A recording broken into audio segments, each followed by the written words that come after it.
روزے فرض کیے تو یہ بھی انگریزی مہینے کے حساب سے نہیں بلکہ اسلامی مہینے کے حساب سے کہ رمضان کے مہینے میں روزے رکھنے اس بنا پر مہینے میں روزے فرض نہیں.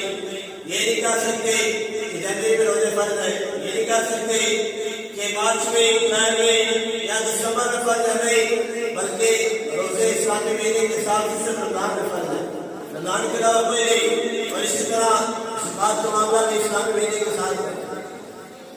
حضرات گرامی, یہ تو اسلامی احکام جو اللہ نے مسلمانوں پر فرض کیا ہے وہ اسلامی حساب سے ہے, نہ کہ انگریزی حساب سے.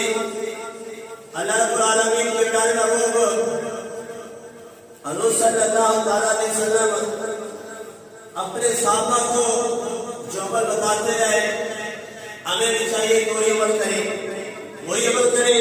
حضرات گرامی, یہ جو سال کرنے والا ہے